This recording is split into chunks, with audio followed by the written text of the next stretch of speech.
City Broadcasting. We are the folks that absolutely love rock and roll doo-wop from the 50s and 60s.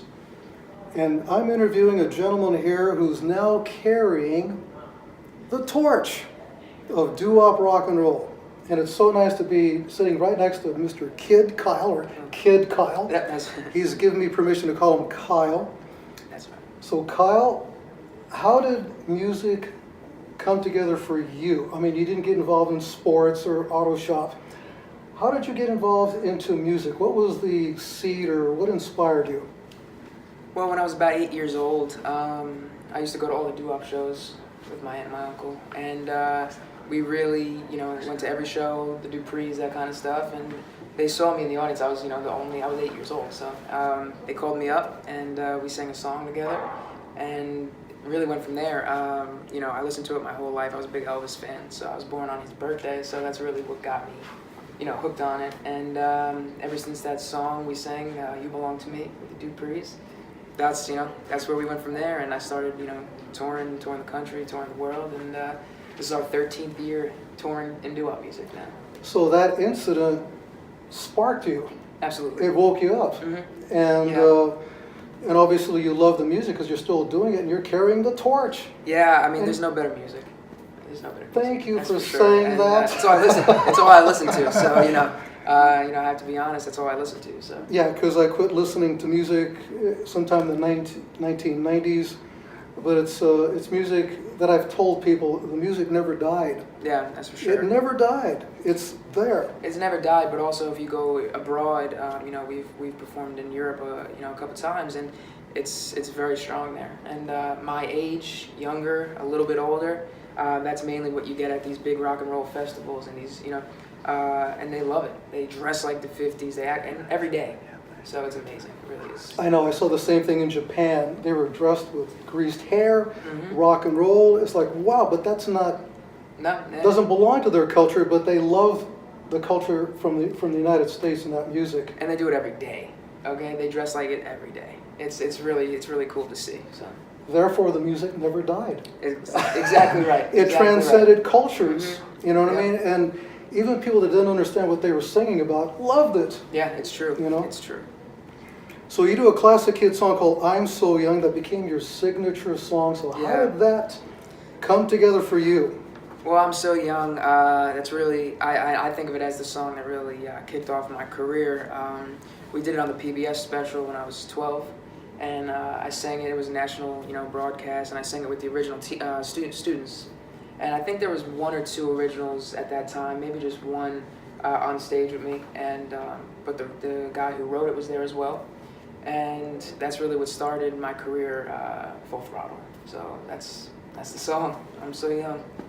Cool. So give us some trivia, not on the internet, about you or fun experiences that you've had you'd like to share with the audience from VCB. Oh man, where do I start? I mean, Hey, just give us a couple of gems. I've been lucky enough to, I've lived an incredible life so far. Who I've performed with, who I've met, who I've known. The education I've got from all the originals. My mentor was Johnny Maestro. Okay. He was, one of my The closest. late Johnny Maestro. That's right, one of my closest friends. And, I like to say it's an education that can't be bought. No, you can't read it out of a book. No, you can't, and that's exactly right. I mean, I've grown up with them as close friends, as family, and just all the tips they've given me over my life. How to do this on stage, how to sing, how to hear the harmony, this and that. It's something you can't be taught any way else. But I guess some signature things would be touring Europe. That was a major thing for me. That was amazing, and we've been back a couple times. Doing some duets with Johnny Maestro on the stage. That's tops of the top. Singing on PBS with the teenagers. A lot of people don't know that happened. It was taped.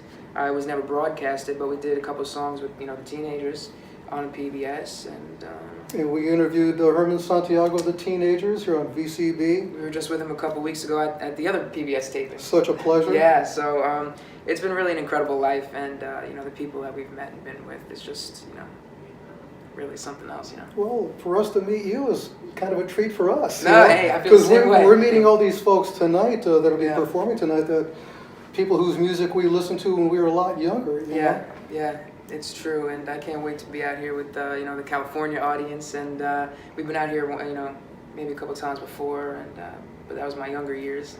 And That must have been a long time ago. it was. No, hey, I'm 23 now, so you know that's probably when I was about 13 or 14. Oh my goodness. Yeah. I don't know if we want to talk to you anymore. You're too old for us. You know, I feel it. You know, so, but it's all right. We get through it. We get through the day.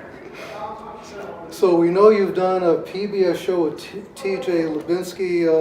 Give us some gems or some thoughts about that to share with us, because that's coming up sometime in the future to be broadcast. Am I right? Yeah, I've heard a couple dates. I'm not exactly sure, so I don't want to say exactly. But we taped it maybe about a month ago now, and it was a great show. You know, the acts were incredible. Just seeing the whole production of it, seeing the acts doing it over because they want to have a different perspective of the camera, that kind of stuff. So it's really amazing, and seeing all the people. And Anthony was there.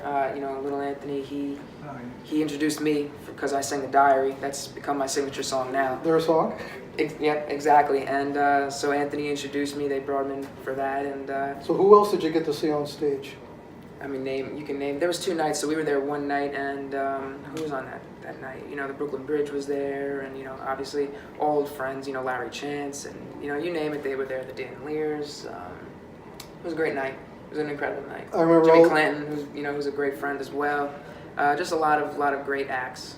So, Outstanding. yeah, Kyle, we're so grateful you sat down with us, it's been a pleasure, man. giving us this history behind the scenes. And so we'll turn it back over to Final City Broadcasting and our staff and Marie, and that's it. And we thank you for being here. I appreciate you having me. It'll be $3. Well, let me get back to it. I don't carry cash so much anymore. So.